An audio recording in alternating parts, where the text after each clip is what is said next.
دنیا میں جب بھی کوئی جرم ہوتا ہے، جب بھی کوئی بدنصیبی کسی عورت پر گزرتی ہے، تو سوال وہی ہوتا ہے، اس نے ایسا لباس کیوں پہنا، رات کو باہر کیوں نکلی، اس نے انکار کیوں کیا یا پھر اس نے ہاں کیوں کہی۔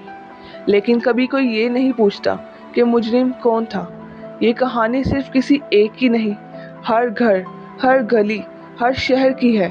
کہیں بیٹی کو غیرت کے نام پر مارا جاتا ہے، کہیں بیوی کو صرف اس لیے جلایا جاتا ہے کہ وہ جہیز کم لائی تھی، کہیں بہن کو اس کے خوابوں کی قیمت چکانی پڑتی ہے، اور اگر وہ آواز اٹھائے تو کہا جاتا ہے اس نے زبان کیوں چلائی، یہ تو ہے ہی بد زبان، بد کردار، بد چلن۔ مگر سوال یہ ہے کہ عورت ہمیشہ ہی کیوں کٹہرے میں کھڑی ہوتی ہے؟ کبھی کردار پر انگلی، کبھی نیت پر شک، اور کبھی پوری ذات کو مجرم بنا دیا جاتا ہے۔ کیا عورت پیدا ہونا خود ایک جرم ہے؟ ایک ماں بن کر وہ راتیں جاگتی ہے، ایک بیوی بن کر وہ خود کو بھول جاتی ہے، ایک بیٹی بن کر وہ باپ کا مان بنتی ہے، اور ایک بہن بن کر وہ بھائی کی غیرت۔ مگر پھر بھی جب کوئی حادثہ ہوتا ہے تو سب کی نظریں صرف کس پر ہوتی ہیں؟ عورت پر۔ اسے طلاق دی جائے تو لوگ کہتے ہیں ضرور عورت میں ہی کچھ کمی ہوگی۔ اگر وہ شادی سے انکار کر دے تو کہتے ہیں خود کو کیا سمجھتی ہے یہ۔ اگر وہ ریپ کا شکار ہو جائے تو سوال کیا جاتا ہے وہ وہاں گئی ہی کیوں تھی؟ کیا کبھی ہم نے مجرم کی نیت پر سوال کیا؟ کیا کبھی ہم نے معاشرے کی تربیت پر انگلی اٹھائی؟ آج بھی جب بھی کوئی عورت اپنے حق کی بات کرتی ہے تو کہا جاتا ہے فیمنسٹ ہے، مغرب زدہ ہے، عزت بھول گئی ہے۔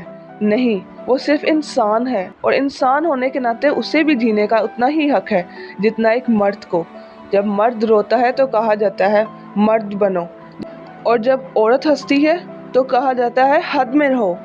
ہم کب سیکھیں گے کہ جذبات، خواب، آزادی، انسانیت، یہ سب کسی صنف کی محتاج نہیں ہوتی؟ عورت اگر بولے تو زبان دراز، عورت اگر چپ رہے تو کمزور، عورت آگے بڑھے تو بے حیا، اور اگر پیچھے رہے تو بوجھ۔ کیا کبھی وہ صرف انسان بن سکتی ہے؟ ہم سب کو یہ سوچنے کی ضرورت ہے کہ کل کو ہماری بیٹی، بہن، ماں، بیوی کسی اور کی خامیوں کی سزا نہ کاٹے۔ عورت کو عزت دو، اسے زندگی دو، اسے آواز دو، کیونکہ جب عورت اٹھتی ہے تو نسلیں سنورتی ہیں۔ عورت صرف اپنے لیے نہیں بولتی، وہ ہر اس لڑکی کے لیے بولتی ہے جسے دبایا گیا، ہر اس بہن کے لیے جو ظلم سہتی رہی، اور ہر اس ماں کے لیے جو اپنی بیٹی کو صرف خاموشی کا درس دیتی رہی۔ لیکن اب وقت بدل رہا ہے، اب عورت بول رہی ہے، اور اب ہمیں سننا سیکھنا ہوگا۔ عورت کی آواز کمزور نہیں، وہ انقلاب ہے، وہ الفاظ نہیں، پورے نظام کے لیے ایک چیلنج ہے۔ جس دن ہم نے عورت کو سننا سیکھ لیا، وہ دن انصاف کا دن ہوگا، ورنہ تاریخ خاموش عورتوں کی لاشوں سے بھری ہوئی ہے۔ تو اگر آج بھی تم عورت کی آواز سے گھبرا رہے ہو تو سن لو، وہ اب خاموش نہیں رہے گی، نہ تمہاری عزت کی خاطر، نہ تمہارے رواجوں کے لیے، نہ تمہارے خوف کے سائے میں۔ کیونکہ جو سچ کو دباتا ہے وہ خود مجرم ہوتا ہے۔ عورت بول رہی ہے، سچ بول رہی ہے، اب فیصلہ تمہیں کرنا ہے، کیا تم اسے سنو گے یا پھر اسے مجرم بنا دو گے؟ ہم سب کو یہ سوچنے کی ضرورت ہے کہ کل کو ہماری بیٹی، بہن، ماں، بیوی کسی اور کی خامیوں کی سزا نہ کاٹے۔ عورت کو عزت دو، اسے زندگی دو۔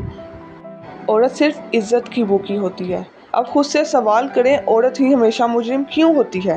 اور پھر اس سوال کا جواب ڈھونڈیں خود میں، عورت ہی مجرم کیوں؟